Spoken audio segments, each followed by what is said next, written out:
Welcome to Daily Wisdom, Walking the Path with the Buddha, a podcast shared by David Roylance. This podcast is dedicated to guiding you to completely eliminate the discontent mind and the suffering it causes by attaining enlightenment. Learn and practice the teachings of Gotama Buddha that will guide you to fully attain a peaceful, calm, serene, and content mind with joy.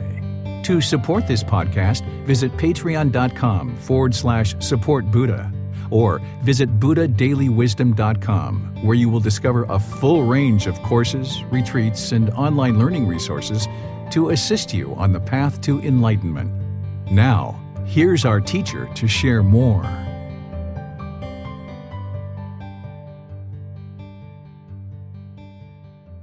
All right, welcome everyone. Sawadee Kap. Hello, welcome to Daily Wisdom, Walking the Path with the Buddha. I'm really glad that you guys are here today. We've got a really interesting program scheduled over the next 5 to 6 months of having these regular talks where I'll be able to share with you guys the teachings of Gotama Buddha, guide you along this path of enlightenment that Gotama Buddha has shared with us so many years ago. Today we're going to be talking about the universal teachings of love all beings, doing no harm, and be a good moral person. But before we get into the first chapter, I would like to start off where I start off all the students that I teach here in Chiang Mai and other parts of the world, is sharing with you guys just a little bit of how to really get started on this path. What's really important as you get started is that you understand Gotama Buddha's teachings are not meant to be believed. Okay, this is very, very important. It's so critical. There's no belief whatsoever in these teachings of Gotama Buddha's. Belief does not liberate the mind. Belief will not create enlightenment. Belief will not allow you to attain this mental state of complete peace, calm, serenity, and contentness of mind with joy. So right here, the very first thing I would like to share with you guys as your teacher is don't believe anything that I say. And I really, truly mean that. Do not believe anything that I say, that I ever tell you, that I ever share with you in a post, an email, chat, in-person discussion, or here in this classroom. Don't ever believe anything I say. It's important that you understand what I'm sharing with you as teachings and that you reflect on those teachings and then you observe the truth for yourself in practice. This is the only way that you will attain wisdom, is through your own observation of the truth. Gotama Buddha's teachings, we have the 3 universal truths, we have the 4 noble truths, we have all these various natural laws and things that Gotama Buddha knew as wisdom and truth. And this is why his mind was liberated and he had attained enlightenment. But in order for you to attain enlightenment, in order for you to attain this mental state, you need to observe these same truths as well. And you can't observe the truth if you just believe what your teacher tells you. So please don't believe me, because it's not going to help you if you just believe me. What's important is that you listen, that you learn, that you reflect, that you ask questions, that you do some reading, use some of the other materials that I'm going to share with you guys throughout this course, and that you truly get in touch with the teachings, rolling up the sleeves, diving the hands in, and just really absorbing the understanding. And if there's something that's confusing or needs clarity, or you want to discuss a certain aspect of the teachings, feel free to talk about that. If you disagree with me on a certain topic, feel free to talk about that and bring that up. I welcome you to disagree, because we can actually disagree very politely, very respectfully, and very kindly. But if what I share, if you don't tell me you disagree, or you don't share with me that you're not seeing what I'm sharing and what I'm helping to guide you towards, if you're not telling me, or you're not speaking up either in this classroom or outside of this classroom through chat or in the discussion group through posting in Facebook, if you're not sharing that with me, then I have no ability to help clarify what's in your mind from either other places that you've learned or other things that you've read or things that you're just thinking on your own. And that's good that you're thinking on your own. It's important that you do that. That's reflecting. So please don't believe anything that I say. We can discuss, we can have very healthy, polite, respectful discussion, and that's going to lead to you acquiring more wisdom because you're going to be able to independently observe the truth for yourself. I got this great analogy from a good friend not too long ago, and he used Santa Claus to talk about this. And essentially, by the time you get to enlightenment, you have an unshakable mind. Nobody can shake your mind off of what you know to be the truth because you understand what it was like to be angry and frustrated and irritated and shy and bored and lonely, have guilt and shame, all of these discontent feelings. You've experienced those. So by the time you get to enlightenment and all those things are gone, you know for yourself that those things are gone. However, that only happens if you're observing the truth and you get this wisdom and you eliminate belief. You've actually already done this on other topics in your life. For example, Santa Claus. Most people in the world these days grew up believing in Santa Claus. And at some point in your life, you discovered the truth. The truth was either shared with you or you observed it for yourself. If you're like me, my sister came and told me that she saw mom and dad eating the cookies and milk. That's how she found out. She saw the truth for herself and she shared it with me.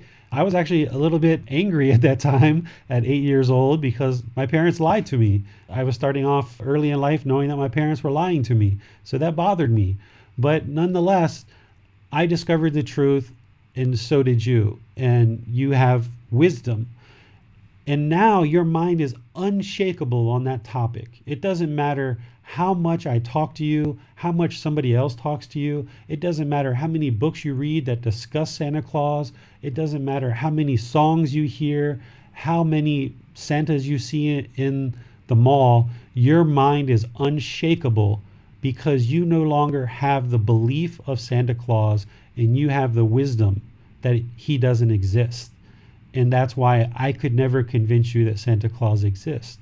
Well, all of these truths that Gotama Buddha shared with us that have become wisdom or will become wisdom over the course of this program, your mind will slowly, gradually become unshakable on all these various topics as you learn them in this classroom, as you read them in books, the book that I share, as you see videos, as you take quizzes, as we have discussion in the Facebook group, as you listen to podcasts, your mind will become gradually unshakable. And I will help guide you in that. But it's you that has to do the work. You have to learn, you have to roll up the sleeves, you have to dig in and do the work. But the great thing is, by you doing the work, you're going to see that certain things that today maybe make you angry or frustrated or bored or you feel guilty or shame or what have you, over time, you will gradually see that these feelings will start to dissipate. I've taught students within a few days on a certain few topics, they will notice that, wow, that didn't even bother me like it used to. And I didn't feel anything at all. And I just let it go. I hear this from students all the time. So the way that they get to that is they don't believe me. So don't believe me, ask questions, and we'll make room for that as we go through the talk. All right, so no belief.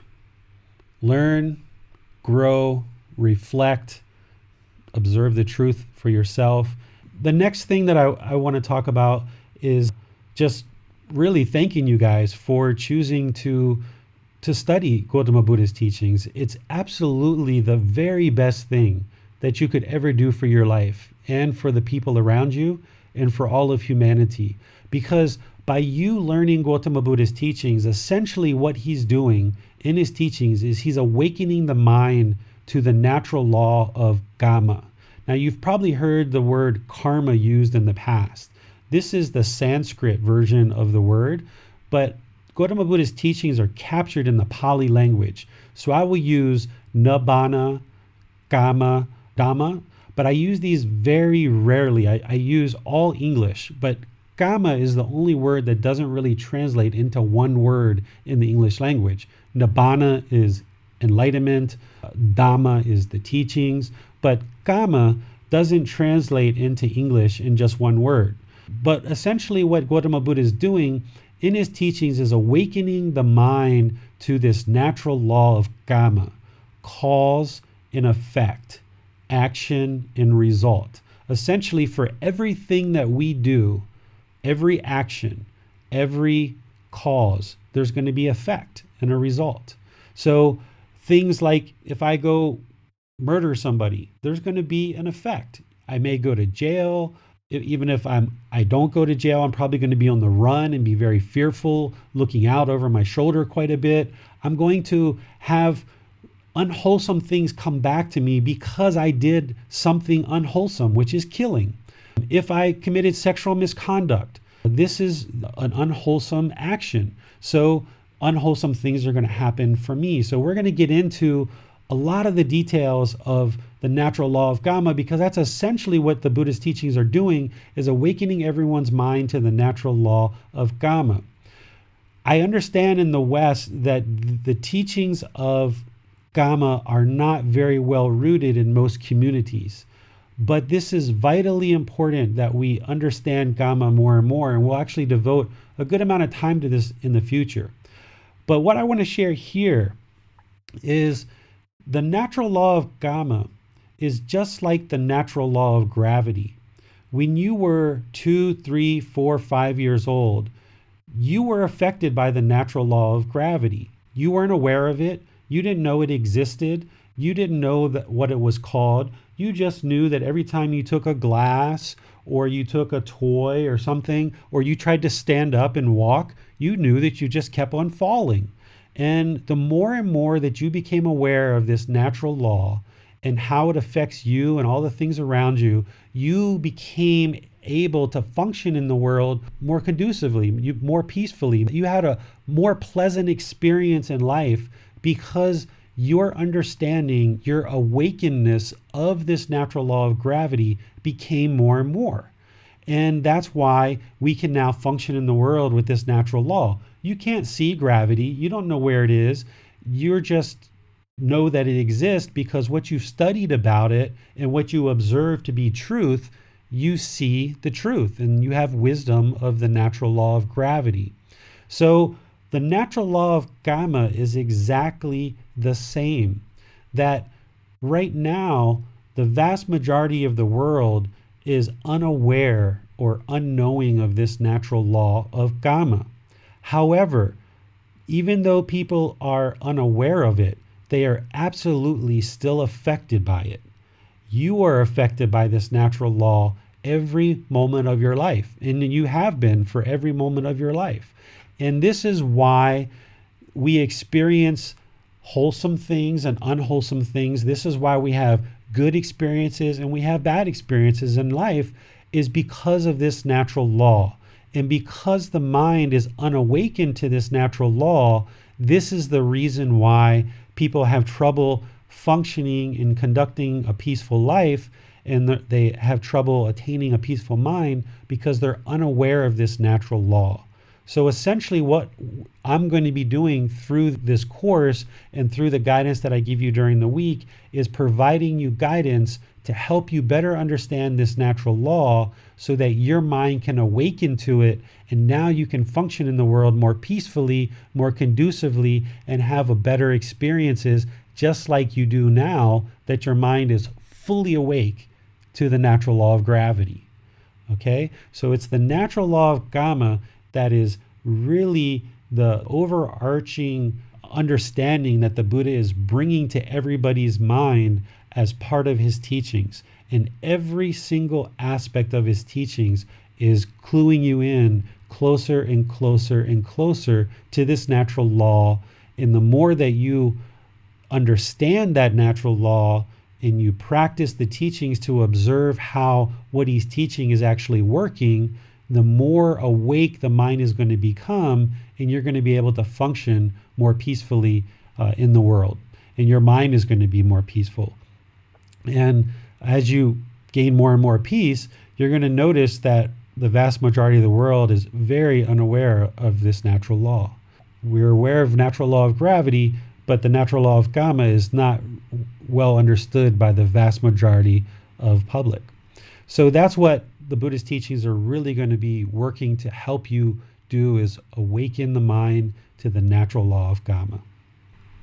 Okay, so as I mentioned, we're going to be getting into discussing the natural law of karma all the way through this course. I just wanted to kind of introduce you to what we're really doing in these teachings of Gotama Buddha, is studying the natural law of karma and awakening the mind to that.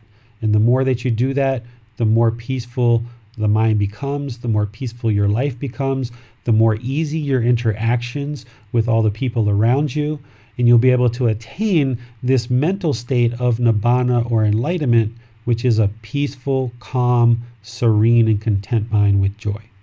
Okay? So now on to today's topic, which is chapter 1, the universal teachings: love, no harm, and good morals. That is essentially a subtitle to the longer understanding of what I'm sharing in this chapter, which is universal love of all beings, do no harm, and be a good moral person. Essentially, what I'm doing in this first chapter is providing a bridge for people, because the Buddhist teachings, for some, they may feel that they're kind of untouchable or something that they're not able to pursue. Unfortunately, there are places in the world where people refer to Gotama Buddha as Lord Buddha, or some places in the world consider him a god or an avatar. Some people say that Gotama Buddha denied the existence of God. You hear all these different rumors about what the Buddha said on various topics related to these other traditions of teachings. But in reality, the vast majority of the teachings that we see in other traditions didn't exist during the lifetime of Gotama Buddha. So he didn't have any comments about Christianity or Jesus Christ. He didn't have any comments about Prophet Muhammad, because he was unaware of these teachings and these people, because they didn't exist prior to him. The main thing that was around during Gotama Buddha's lifetime is Hinduism and the practices of Hindu priests. Essentially, what they were doing at that time is about 15% of the society were Brahmin priests or Hindu priests. And this was a caste system that was basically made up of this special group of people that were said to be able to pray to God on behalf of everybody else. So if all of us are farmers and workers and shopkeepers, we are just kind of common people that were unable to, at that time, interact with the main tradition in that part of the world, which was Hinduism or Brahmanism. And essentially, there was lots of different gods, was the belief at that time. And us sharecroppers or us farmers or shopkeepers would pay money to these Brahmins in order to have them go pray on our behalf. And somehow that was going to make our life better. And that was the belief at the time. Well, when Gotama Buddha came in and he eventually attained enlightenment, he knew that these practices were going on, and he saw that there was corruption. And the corruption was that essentially today it might have been one price in order to so-called, pray on your behalf, but then tomorrow it was a different price.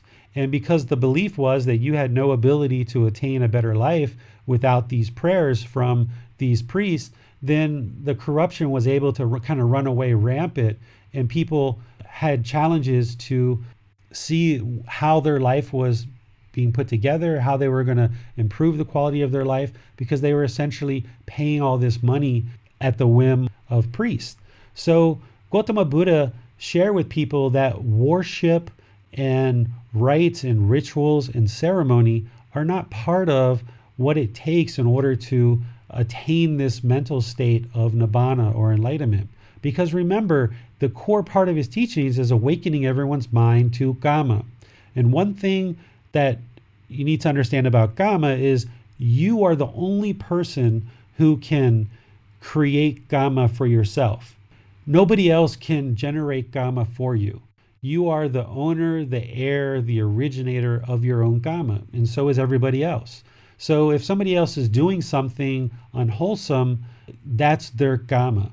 So what Gotama Buddha was sharing is that these farmers and sharecroppers and shopkeepers who were going to pay and have somebody else do some kind of spiritual ceremony on their behalf, it wasn't benefiting those people because they weren't doing anything other than making money and giving it to somebody else. So there was no real benefit there. But if you look at what the Brahmin were teaching, if you look at Hinduism and ultimately, Jesus Christ and Prophet Muhammad's teachings, if you look at these and you interact with people from these traditions, what it all comes down to is essentially what Gotama Buddha was also teaching. They had different ways of explaining it. They had different cultures and different customs, but essentially all of these original teachers and all of these world traditions that we have that guide humanity, they're essentially teaching these three core teachings, these three core things, which is universal love for all beings, do no harm, and be a good moral person.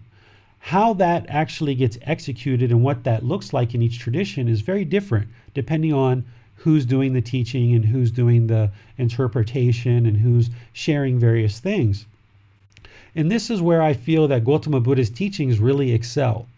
This is where his teachings really make it 100% clear and concise in what you should and shouldn't be doing, because his teachings are not based on belief.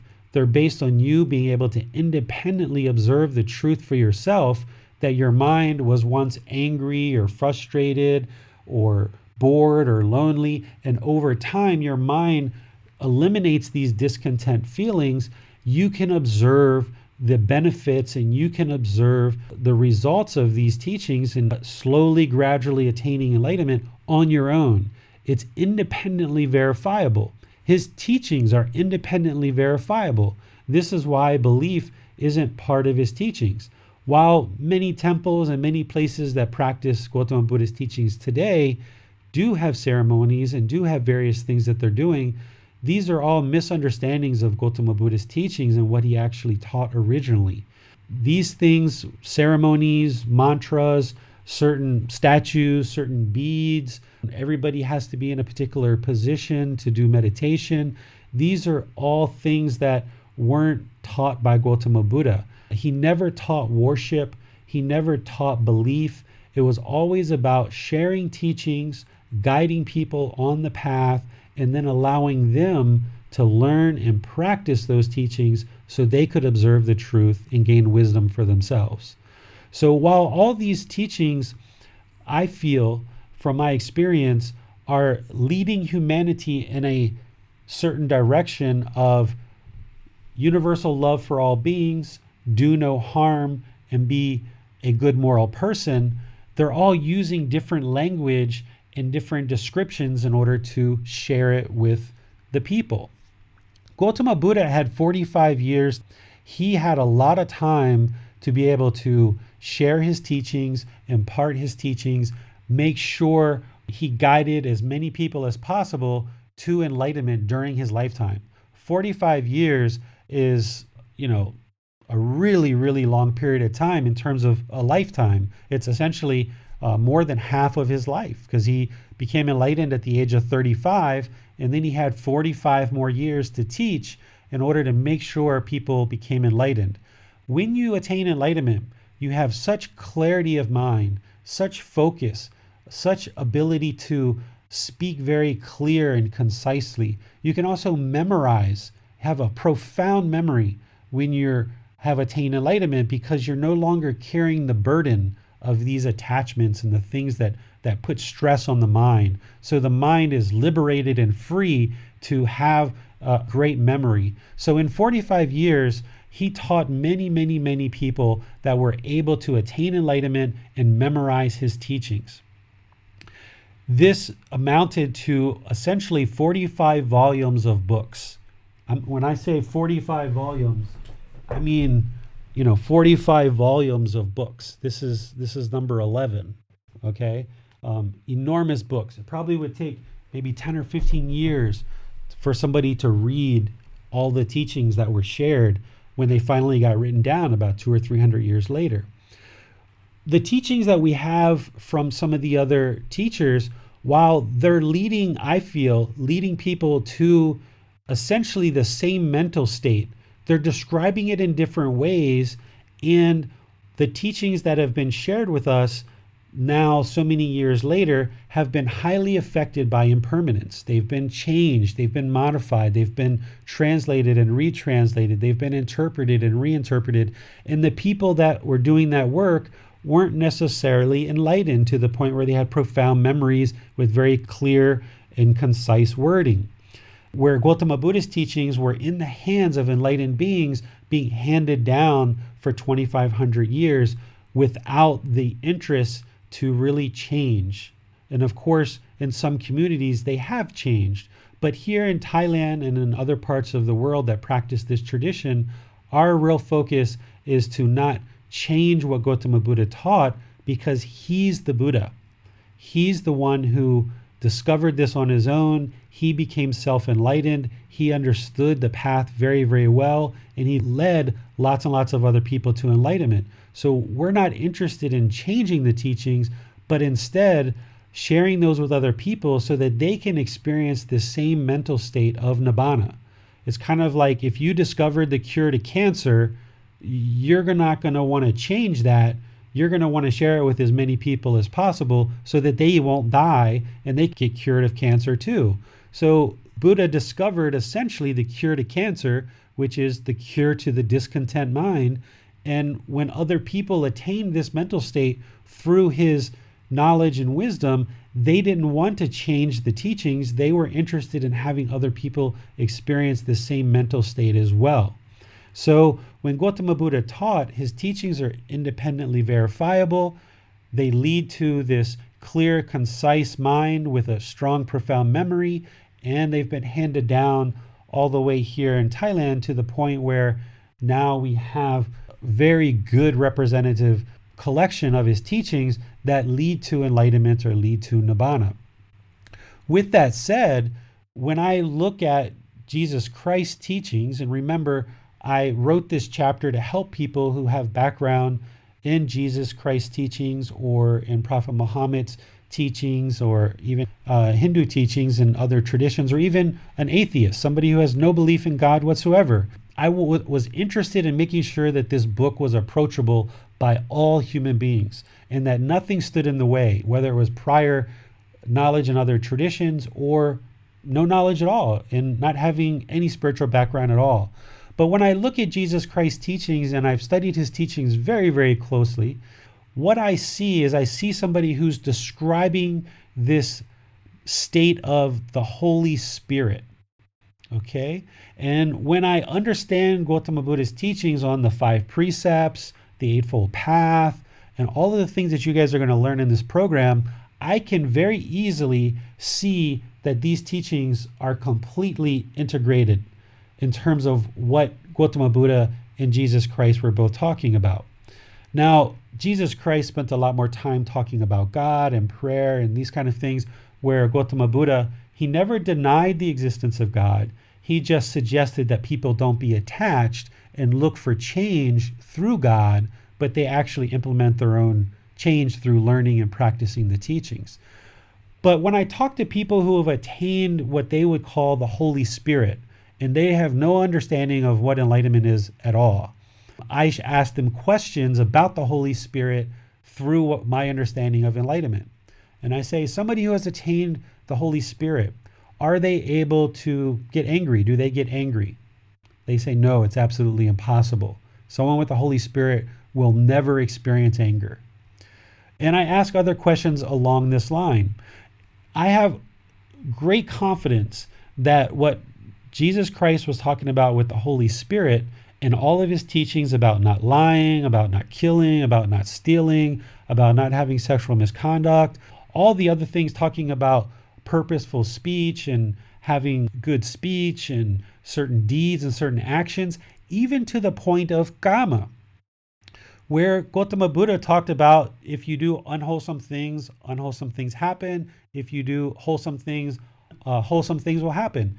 Jesus Christ said, you essentially reap what you sow. He said, you reap what you sow.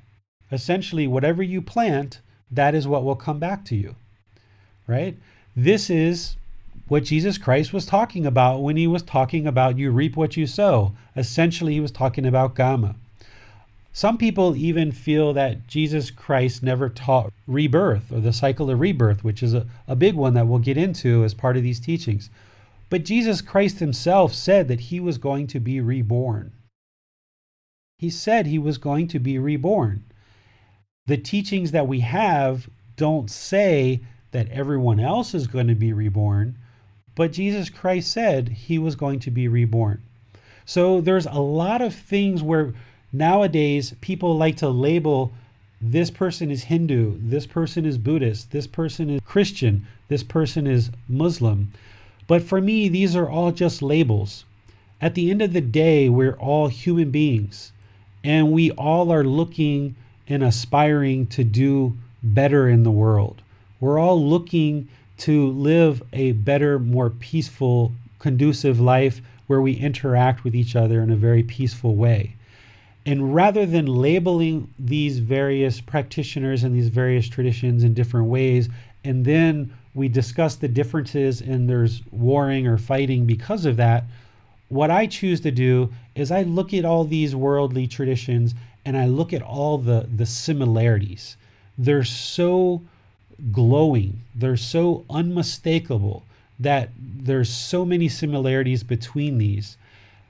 As you learn about Gotama Buddha's teachings, he talks about how the mind is gradually trainable. The mind gradually trains toward enlightenment.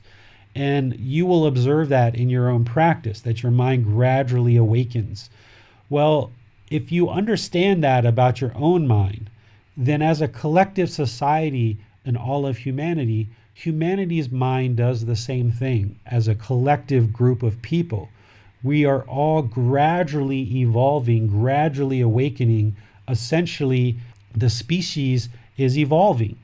And what we started out with is, far, far back, who really knows? But, I kind of look at Hinduism as perhaps one of the older traditions that were around. And from there, what we've got meditation practices that made their way, and Gotama Buddha started doing meditation, and that was part of his teachings. He became very, very awake, and then he shared his teachings through his lifetime. Later, we get Jesus Christ, who's talking about a lot of the same things that Gotama Buddha was talking about, using his own language. Then, and by the way, during Gotama Buddha's lifetime, there was a belief in a lot of different gods, and Gotama Buddha didn't have evidence that either proved the existence of God or denied the existence of God. So he just told people, don't be attached to God. So it was Jesus who came in and said, there's only one God. And there's people in the world now that believe there's more than one God, but by and large, the vast majority of humanity, if they believe in God, they believe that there's only one God. And this was by benefit of Jesus Christ. And he really only taught for a very limited amount of time before they killed him. So his teachings, only are collected into kind of one book, the Bible. And then later we get Prophet Muhammad's teachings, who also respects Jesus Christ, right? And there's even evidence that shows that Jesus Christ may have studied Buddhism.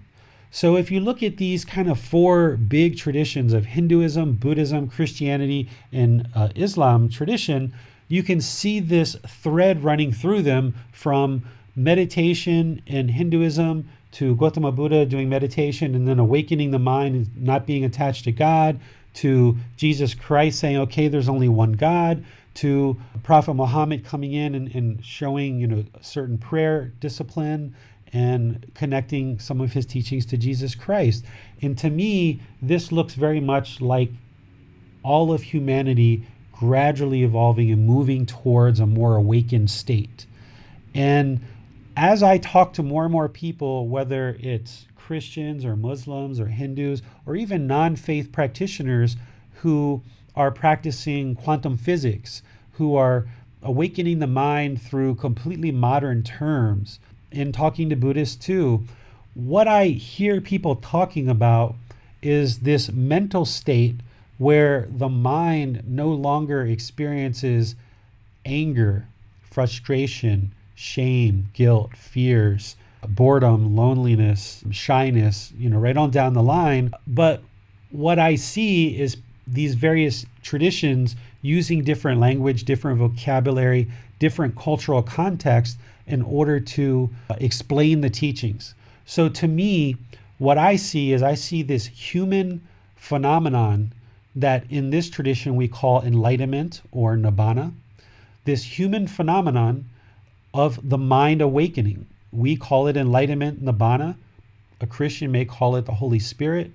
A Muslim may call it the Holy Spirit. I believe that Hindus also call it enlightenment or nirvana, right? So all of these traditions are essentially guiding humanity in practices of universal love for all beings, do no harm either to each other or to the planet or to other living beings, and to be a good moral person. And when you look at the teachings at a granular level and you try to look for similarities, you will see these similarities are unmistakable. And this is why the more I talk to people, I truly feel that this is a mental state that is a human phenomenon that is achievable through these various paths if you're really in touch with the teachings. Back to Jesus Christ's teachings. I discovered something called a red inked Bible. When I looked at the red inked Bible, the red ink is Jesus's words and the black ink is all the other people around him. When I read a red inked Bible, only Jesus's words, those words are describing essentially what Gotama Buddha was teaching as well. And I've met people from all these different traditions that seem to me to be very much awake, very much kind, polite, peaceful, a serenity of mind, focus, concentration, very humble, eliminating the ego, these kind of things. So there's these various paths that have been laid out to us over the course of human history that someone can probably attain this mental state or this human phenomenon that we call enlightenment through these various paths. However, for me, Gotama Buddha said it so clearly and so concisely, and with his teachings being independently verifiable, not based on belief, they really do lead exactly where he says that they lead. They're independently verifiable, and you can get in touch with them, you can observe them, you can see the truth for yourself. So the way that I think about it is we've got Professor A, B, C, D, all these original teachers from Hinduism, Buddhism, Christianity, and Islam tradition. Well, for me, Professor A really knocks it out of the park. Professor A, Gotama Buddha, says it so clearly, so concisely. I see exactly what I need to do as a practitioner. I can independently verify his teachings, and he describes for me exactly what the results are and what I should be working towards. He's describing this mental state of enlightenment. And I can see where Jesus Christ and the others are doing the same thing as well. They also made benefits and contributed something to the world, to humanity. All these other teachers absolutely contributed something to the world. So we can actually practice these other teachings of other teachers while we're learning and practicing Gotama Buddha's teachings. It's kind of like if you were in college and you were studying about marketing, and that's the topic, and you had Professor A, B, C, and D, where Professor A may be really good for Max and Professor B might be really good for Johnny and Roberta. Professor C might be really good for Bill or Maya or Karen. And all of us really kind of have an affection for one particular professor in college that's teaching us about marketing. But all the other professors contributed something to our understanding of marketing as well, that definitely helped the world to awaken more and more and helped us individually. So essentially what I'm sharing is that Gotama Buddha, for me, is Professor A. He says it very, very, very, very clearly. But these other teachers and these other traditions have something to offer to the world as well, and they have their path to this mental state, and they have their language and cultural understanding of how to explain it. What I'm going to be sharing in this program is what Gotama Buddha shared, what I observed to be truth through Gotama Buddha's teachings. And I'm going to use as many resources as possible to share with you guys to help you guys see that truth as well. And I think what you'll find is that it's independently verifiable. You can see it for yourself with some discussion, with some reflection, with some reading, with some watching videos and podcasts. You'll be able to get in touch with these very clear and very concise teachings as well. But that doesn't mean that you need to completely throw out everything else that you learn and everything else that you've been exposed to in your life. If you've got a background with Jesus's teachings or Hindu teachings or Islamic teachings or Jainism or any of these other traditions, you can absolutely understand those things, and those are what helped lead you to where you are today, right now at this moment. But what I'm going to be sharing with you is what Gotama Buddha taught, and then I will provide you, by the time we get through towards the end of this program, in chapter 19, I'll be sharing with you about how you can practice these other traditions more specifically while also practicing Gotama Buddha's teachings.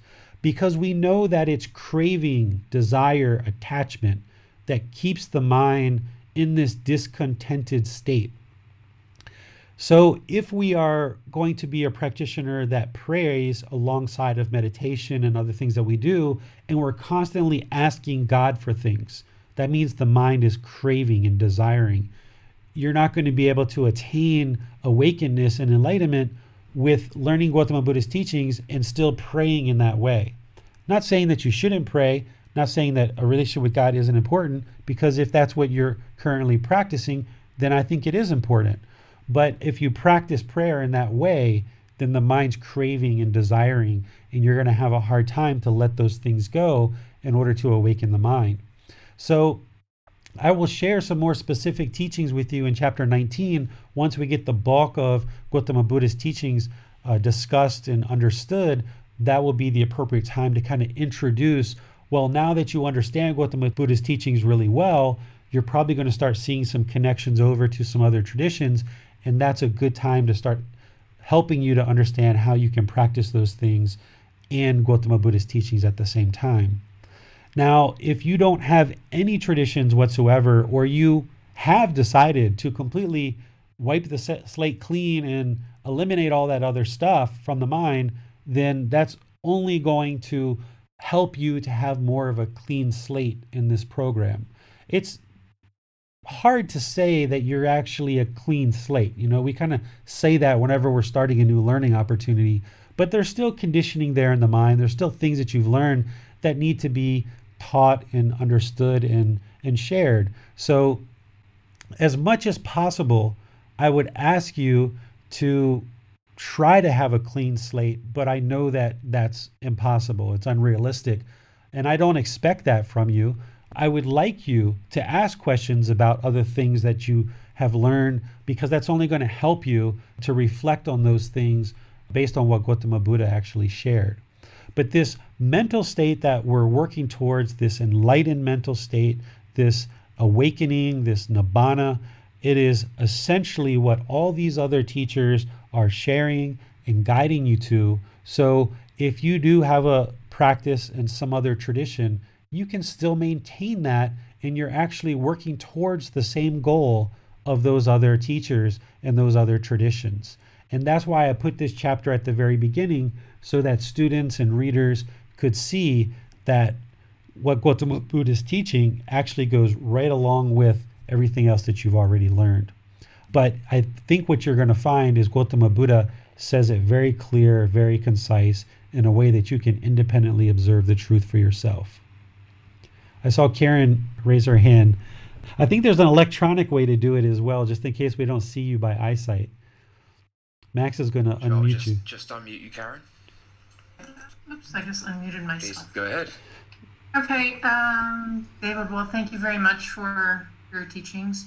I have one question that I thought perhaps goes along with what you're discussing right now. And before I forget, that I would ask.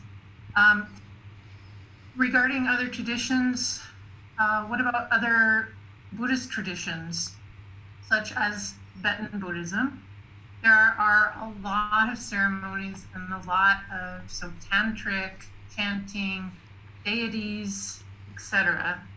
That was actually how I was introduced to Buddhism, and I've been kind of going along as good as possible.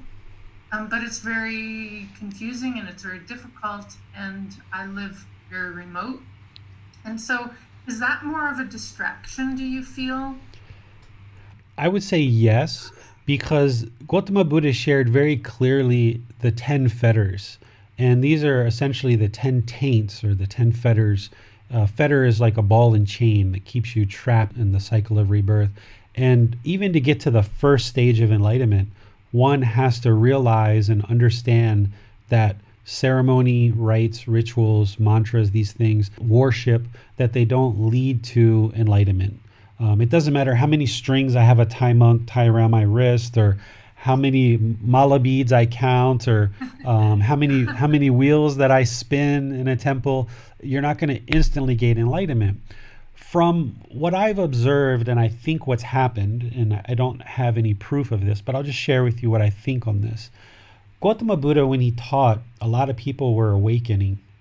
And in that first 500 years, he gives 500-year cycles. And in that first 500 years, people were very strong in the teachings, and a lot of people became awakened during that first 500 years. Then there's four preceding, a total of 500-year cycles that he discussed that essentially got further and further away from his teachings. And we just ended the last 500-year cycle where he discussed that lay people and monks, amongst their own communities and each other, they would be arguing and fighting over what are actually his true teachings. They would essentially have disappeared from the earth. And that's essentially what we're seeing here. What I feel has happened is people early on became very, very awakened, and they stuck very true to the teachings. And that group got smaller and smaller and smaller and smaller. But there were people kind of on the fringes that were still practicing his teachings and got a certain level of awakening. But as the awakening happens, it happens very gradually. And one aspect of awakening is we need to dissolve the ego, right? The ego always wants us to think we're important, we're significant, we're so great, and a lot of other things that we'll talk about when we get to that chapter. But as the core group that was really sticking close to Gautama Buddha's teachings got smaller and smaller and smaller, I feel that these people on the fringes were still getting a certain level of awakening, but the ego was still present. And, there's a group of 20 or 30 monks or lay people that said, oh, well, we've got this certain level of awakening and the Buddha's got it all wrong. There isn't 5 realms, there's actually 8 realms, or there's 32 realms. And oh, he kind of got it wrong that it's not supposed to be like this, it's supposed to be like that. Well, anybody who is practicing these teachings closely and really respects Gautama Buddha highly isn't going to start monkeying with the teachings, because what makes a Buddha is that he discovered this path on his own individually. And what makes a Buddha so potent in his teachings is that he isn't influenced by other teachers. So, for example, if there's a monk here in Thailand, and there are monks here that are enlightened, and we know this because we can observe it in their behaviors and how they teach, and other people are getting enlightened by learning with them. But that monk has probably seen, 10, 20, 30 different teachers in order to get to that level of enlightenment. And maybe 60, 80%, even maybe 90% of what they know led to their actual enlightenment. But they still have maybe 10, 20, 30% of stuff that is extra stuff that isn't real, true, that led to enlightenment, because they were being influenced by all these different teachers. And they're just kind of out of habit doing what their teachers told them out of respect and appreciation for these teachers. What a Buddha is going to do is they're going to be aware and have a certain realization of some wisdom or knowledge. They're going to practice that and see, does that lead my mind to further stability, further peace, further calm, further serenity of mind, further contentedness? If yes, okay, that's part of the path. If no, I discard it. And then they get the next thing and the next realization, and they're not getting it from another teacher. They're getting it from their own realizations. And they're doing this with each individual thing. So by the time a Buddha gets to enlightenment, the only thing that they have is the actual path. That's the only thing that they have. They don't have the erroneous influences from all the other teachers. So while the Buddha studied for 2 years with 2 specific teachers initially, they were teaching him to disparage the body, to starve the body, to hang it upside down from trees. He was realizing this isn't leading his mind to awakenness. He is not getting more contentedness as part of these teachings. So that's why he went off on his own for additional 4 years in the forest, where he eventually reached this state of enlightenment on his own. And when he came out of the forest, he knew exactly what it took to get to enlightenment because he wasn't influenced by anyone else. Anything that his previous teachers were teaching him, he discarded that. And at first, when he entered into the forest, he was still starving himself, but he had the realization that this wasn't going to work. So while he was in the forest, that's when he practiced on his own, he discovered on his own, he became enlightened on his own. As he provided teachings to other people, they became enlightened and noticed that they were enlightened. As he interacted with other teachers, they could tell that he was enlightened, and a lot of those teachers brought their students with them and became students of the Buddha. Or in some cases, those teachers got angry and left, and their students became students of the Buddha. So this other traditions of Mahayana, of Vajrayana, of Zen Buddhism, they all kind of have some resemblance of what Gotama Buddha taught, but there's a lot of extra stuff that is accumulated. And I'm sure that there's people there that are awakened and maybe have some level of awakening, but there's a lot of extra stuff, and using your language, distractions. So in this program, if you can ask me questions about those things like you did now, but also if you can set those things aside and only practice what I'm teaching you, then you'll know what's leading to results. So if you're practicing the meditations that I give you and you're doing the mantras that other people gave you, you're not going to know 100% of what it is that led to your awakening. So if you're able to set things aside, that would probably be best. But until you're enlightened, your mind's going to want to hold on to things. And the mind doesn't like impermanence. So when you start changing things, it's probably going to feel uncomfortable for you. But even if you do part of what I'm doing or all of what I do and keep a little bit of that other stuff, that's at least a half a step forward rather than no steps forward. So that's a great question. We have a lot of different teachings in the world, but I can absolutely share with you that what I'm sharing with you is what Gotama Buddha taught, and it will lead to awakening the more you learn it, understand it, and practice. Of course, no teacher can guarantee that their students are going to become awakened or attain enlightenment, but I can tell you that the students that I teach, usually within the first 2, 3, 4 days of class, when I'm teaching classes multiple days, they all come in with stories of improvements and noticing things that are shifting and changing for them. So the more that you focus on the things that I share, I think you're going to see really good results. Thanks for the question, Karen. What's really important is that you develop a regular practice. If you don't have any prior exposure like Karen has to other traditions, that's fine. If you do have exposure like Karen has, that's fine too. That's essentially what this chapter 1 is getting at, is no matter what your background, whether you've studied other traditions of Buddhism or Christianity or Islam or Hinduism, or you're an atheist, or you have no spiritual practice at all, these teachings and the way that I'm going to share them with you is approachable by anyone. There is no roadblocks, there's no hurdles, there's nothing at all. The only roadblock, the only hurdle that you're going to experience in this path is yourself, is your own dedication, your own commitment, your own complacency, right? Even people who've been practicing these teachings for 5, 10, 15, 20 years, you probably have some degree of awakening along the path. You've probably seen a certain level of peace. But, we can get to a certain level of complacency because, we've been practicing for 5, 10, 15, 20 years. And life's, pretty okay. Just an occasional frustration or irritation or shyness or boredom or whatever. But don't allow that complacency to hold you back from really dedicating yourself in this program over the next few months and really rolling up the sleeves and diving in and learning and practicing. So what you should be doing is practicing breathing mindfulness meditation every day. And definitely once a day. If you can get in twice a day, or even some students of mine go up to 3, 4, 5 times a day if they have the time. I did the first 2 weeks, that was kind of like the unofficial part of this group learning program, where I recorded teachings on breathing mindfulness meditation and loving kindness meditation, because these are the two meditations that every single human being needs in order to attain enlightenment. There's lots of different meditations out there, but these are the only two that are absolutely required by every single person.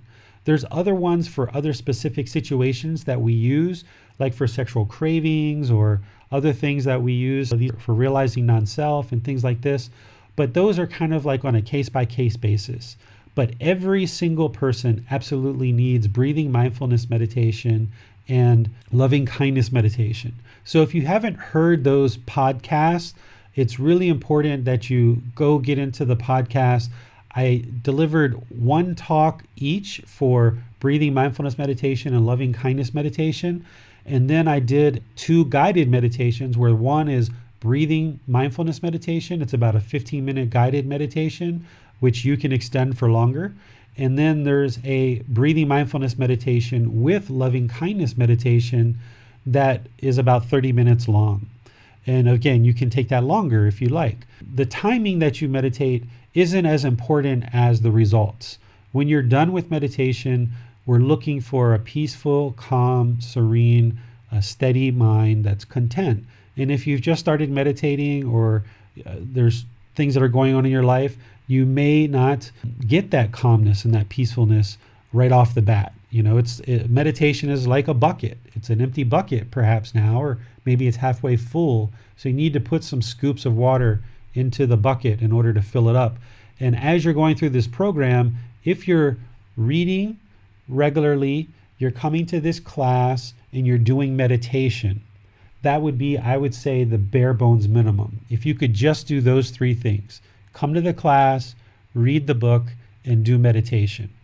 Now, if you can add to that, maybe listening to some podcasts that I do, maybe watching some of the videos, taking the quizzes in the Facebook group, and reading the posts and having some discussion, real quickly, if you did all those things, that's like a full-time job. And if you're retired, or you're out of work right now, or you independently wealthy, or you just have not too many hours that you work, then maybe you have that time, and that's great. You should do all those things. But if you just come to this class and you just read the book and you just meditate, you're going to see benefits for sure. And I would like to encourage all of you guys to do that as we go through the course. I may ask a question, David. So we talked about the universal love for all beings, do no harm, and be a good moral person. And the way I interpret those last two is that do no harm is literally, don't do anything bad, and be a good moral person is not go out there and try to do good all the time, because what does that mean? But at least in your daily interactions, in your livelihood, as you go out there, do it with a good intention. But I was wondering if you could maybe just have I got that right? Discern between those and elaborate maybe a little bit. Yeah, so this will become more and more apparent. All 3 of these core teachings will become more apparent when we talk about the Eightfold Path. But let's just kind of dive into each one. So universal love of all beings. Right now, what you guys are thinking about most likely in terms of love is not actually true love. the way that we would practice love as non-attachment. We're going to get into that in chapter 14 in the book. So loving all beings literally means that, or universal love for all beings, it literally means that you have a genuine wish for peacefulness for all beings. Oftentimes the way that we understand love in the unenlightened state is I love this person, therefore I want them to be with me because they make me happy. This is actually not love. This is selfishness. I want this person to be with me because they make me happy, right? This is wanting, this is attachment, this is desire. What true love is I love you, therefore I would like to see you be peaceful. Right? What happens in our relationships is we have all these expectations, all this wanting, all this sabotage that we put into the relationship. And this is what makes love so challenging for people. And it's because that in the unenlightened state, we're misunderstanding what true love really means and how to actually define love. So if we understand the true meaning of love, that it means a genuine wish for peacefulness for all beings, that's what universal love for all beings means. It doesn't mean that you agree with everybody's actions or everybody's speech, or that you agree with, what they do in their life, but you have a genuine wish for peacefulness for all beings. This is utterly important as part of Gotama Buddha's teachings. And I mean all beings. I mean, even that person that right now you feel gets under your skin so deeply, whether it's a family member or someone at work or in the neighborhood, we need to have a genuine peacefulness, a wish, an active goodwill towards all beings. This is universal love for all beings, human beings, as well as animals and all the other beings in all the other realms, which we'll talk about. You have to have a genuine wish for peacefulness for all beings. That's universal love for all beings. And then that moves into the second one, which is do no harm. This one is vitally important as a starting point for the Eightfold Path when we get into the second step, which is right intention. Because the underlying or overarching or core principle, the core teaching that the Buddha is sharing with us is awakening the mind to karma, this natural law of karma, cause and effect, action, result.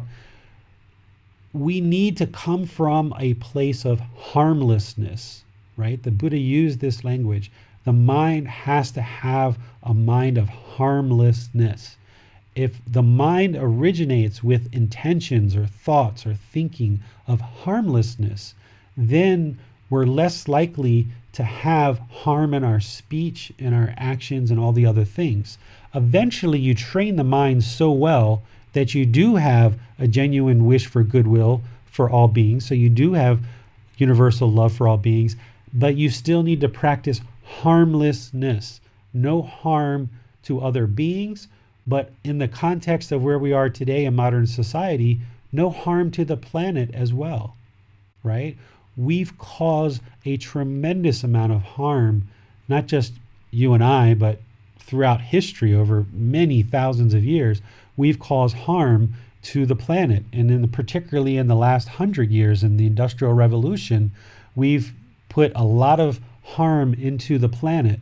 And because of the natural law of karma, that harm is now coming back to us with poor air quality, poor water quality. Our food systems are really deteriorated. Lots and lots of harm that is coming back to us by way of diseases and cancers, this coronavirus, all of these things that are happening in the world. Whenever there's harm that you're seeing or you're experiencing, that's because there was harm that caused that. Because in order for us to receive any harm, there had to have been something to initiate that harm. That's cause and effect, or action and result. So this second core principle of do no harm is doing no harm to other people, no other beings like animals or things like this, but also doing no harm to the planet. Then the third core teaching of be a good moral person, right? Well, the first question someone might ask is, well, who's to decide what is moral and what's not? Well, what the Eightfold Path is going to lay out for you, along with the 5 precepts, is it's going to lay out a very clear morality or practice of morality that you will be able to see, you will be able to understand, and you will be able to practice it to see that it's the truth for yourself. It's none of this guessing stuff, right? This natural law of karma, it's all based on if we do harm, we receive harm. If we do wholesome things happen. This is why Gotama Buddha's teachings can't be misinterpreted for a very wise person who's looking at this very keenly. And here I'd like to use an example of same-sex relationships. In some traditions or in some communities within some traditions, people say that same-sex relationships are immoral, right? So they wouldn't be considered good morals. But if you understand the natural law of karma and you look at it with a very wise eye, you look at it and you say, 2 loving, consenting adults that happen to be the same gender who are in a loyal, loving, committed relationship, are they harming anyone? And the answer that I get back is no. And you have to look at this for yourself. This is how awake Gotama Buddha truly was 2,500 years ago. He was so awake that 2,500 years ago, when he taught sexual misconduct, he didn't teach that same-sex relationships were immoral or not good morals. Because he understood the natural law of karma, he understood of same-sex relationships. He talks about it in his teachings, but he doesn't say anything about it. He just says there's men who don't identify with masculine qualities, there's women who don't identify with feminine qualities, and that's it. He just was kind of making people aware that that existed. So these good morals that the Buddha will share with you in his teachings, they're independently verifiable when you look at them, you observe them, you practice them, and you see that they work, and you reflect on them in relationship to this natural law of karma. Yeah, thanks, David. Yeah, it makes a lot of sense. And on the topic of what various traditions have in common, as well as those 3, I also have noticed that if you think that there's always a moral element to it, there's always a ethical code of some sort. There's always knowledge, the teaching of universal knowledge, which actually is wisdom once realized. And then thirdly, in some form, there's usually some kind of training of the mind. Now, this is something that Buddhism, Buddha's teachings really emphasizes a lot more than perhaps Christianity, which does obviously involve prayer. And but if you think about it, it's the knowing what is wholesome, doing what is wholesome, and the mind being increasing our propensity to do what we know to be wholesome. Absolutely. That's the way I think of it. And so the do no harm, well, that's something that is quite a big bang for the buck on not doing harm. It's a lot. It's quite easy to sort of not commit murder when you leave the house, right? And as long as you know that stealing is ultimately going to do harm, not accessible way for anyone really to access the path, the stream, because the more you conduct wholesome morality, the clearer the mind is going to become. Now, so it's really about sort of clearing the way for a mental practice. And so that's how I think about it. And that's something they all have in common. That's something that you can teach to absolutely everybody. Don't harm, don't kill, don't steal.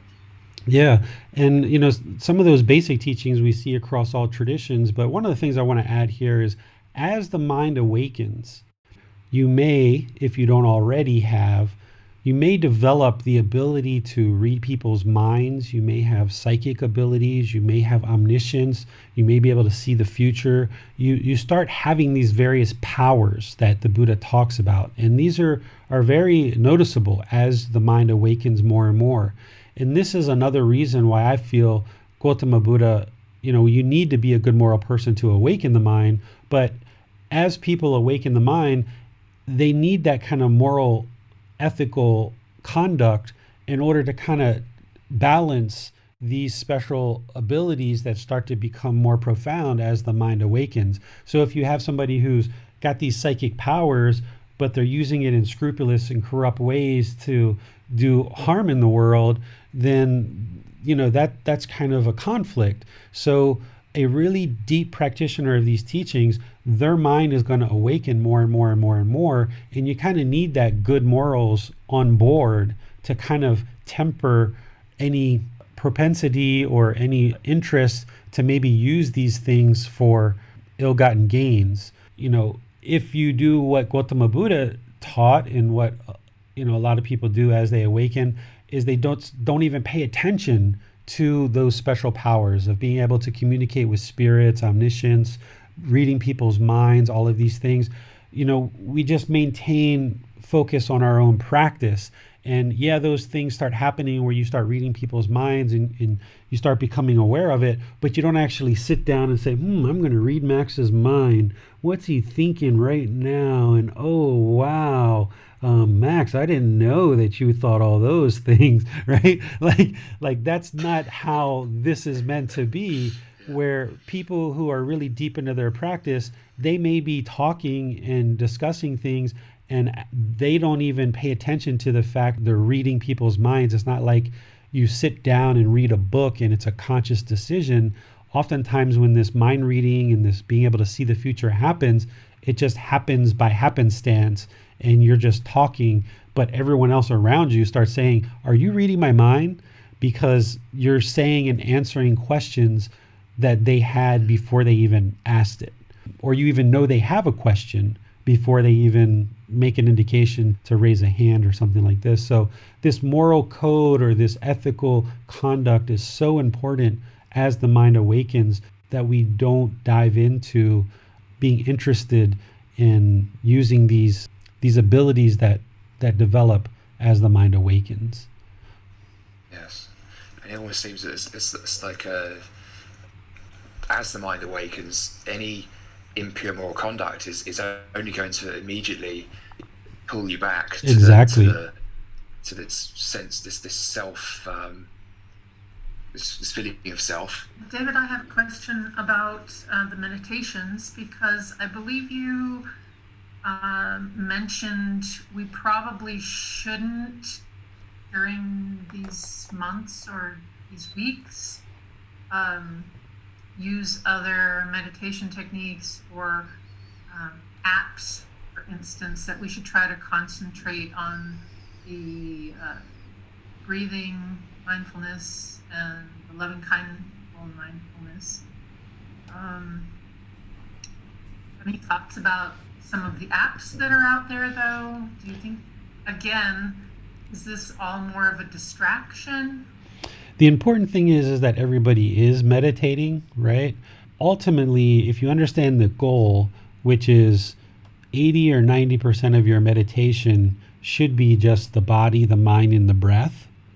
Because if we're using apps or music or guided meditations and things like this, it's only going to form attachment over time. And those things are not going to be around permanently. And if we base a meditation practice off of this one app or this one piece of music, and we do that for 5-10 years, but we haven't attained enlightenment because the mind's still attached, then when that's gone, your meditation practice is out the door because you've based your entire practice on this one app or this one music. So the goal is 80-90% of the time, body, mind, and breath, because you're always going to have that with you all the time, whether you're in the hospital, whether you're hiking in the mountains or what have you. But understanding that the mind needs to gradually move in the direction of enlightenment. If somebody needs to use those things or is using those things, that's understandable. The important thing is that you are meditating daily. I would encourage you, as we progress in this program and in your own practice, that you gradually move your mind away from those things, but only you're going to know when is the right time for that. Initially, if you tried to do it kind of cold turkey right now, you'll probably have a few days where, you won't be getting very good meditation, and that's fine. And things are going to start shifting and moving and feeling a little bit combobulated perhaps. But if you stick with it and, give it a good week, 2 weeks, and just really stick with it, I think you'll be able to develop a practice pretty quickly where you won't need anything other than the body, the mind, and the breath. That's what's going to benefit you the most.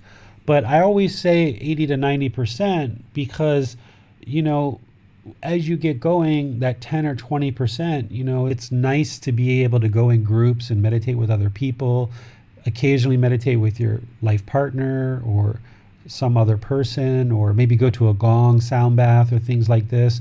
So there's other type of techniques out there that aren't just body, mind, and breath that can add some benefit, especially for beginner practitioners. But if you just keep the mind focused on the goal is to not hold on and latch onto those things and move the mind towards just the body, the mind, and the breath, I think you'll be in good shape. Just don't kind of slow down and just kind of get rooted with that special music track or that special app. Try to move the mind towards just the body, the mind, and the breath. I think meditation is quite difficult for me. In general, it's a lot of work.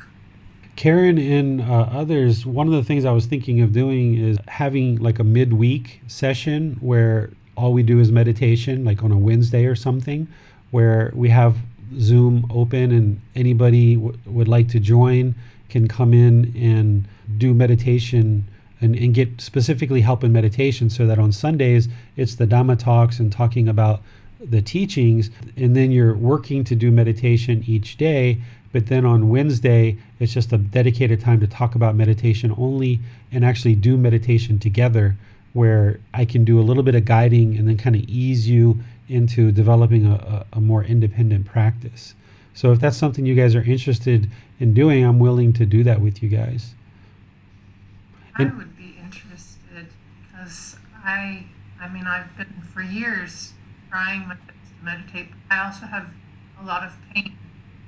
So I have constant thoughts and things going through my head because I've got a terminal illness and I have so much pain. And it's very hard for me to meditate through the pain. Yeah. So, are you working now, or what's your schedule like? no, I'm not at the moment. Okay. Because I was teaching. I'm an English teacher. I'm in Austria. Okay, that was my next question. Was what time zone are you in? Yeah. Because we can definitely connect. If we're not already messaging and connected by Messenger, message me and we can set up a couple one-on-one sessions where I can help you one-on-one to get better established. Because my method of teaching meditation is, there's the method of what we do with the mind, but like you were hitting on about the pain, what I do and what I focus on is helping you find what's right for you. It's not about everybody doing it the way I do it in terms of the body positioning and so forth. It's about helping you find what's right for you. So on a one-on-one session, I'll be able to more readily do that with you. So if you message me, we can set up something. These evening times like this are pretty good for me because my son is asleep and everything else I'm doing in my normal day has come to an end. So I just teach online in the evenings here in Thailand. Okay, yes, I would appreciate it. Yeah, just message me and we'll set it up. Yeah, so this week and next week, it's kind of like the chapter, just kind of starting out the book. But by the time we get into the 3rd, 4th, 5th chapter and beyond, we're really going to be getting into some real meaty topics that I'm going to be discussing and helping you guys with. So this week and next week are still kind of like a little bit informal, just kind of casual. But by the 3rd, 4th, and 5th week, we're really going to be diving into some deep teachings. And I imagine by that time we'll have gotten together more as a group, and more and more people will feel more comfortable to jump on and just kind of reminding themselves that there is this opportunity to learn, being able to ask questions and get help. And as you guys get more established with your meditation practice and comfortable with the virtual classroom, I think that you guys will have a great opportunity to learn more and more as we continue forward. Thank you for listening to this podcast. To provide support for this podcast, visit patreon.com/supportbuddha. To access more teachings, visit buddhadailywisdom.com. There, you will discover a full range of courses, retreats, and online resources to assist you on the path to enlightenment. Remember to establish a daily, consistent meditation practice, along with learning and practicing these teachings. A well-developed meditation practice is the foundation in which to train the mind to attain enlightenment.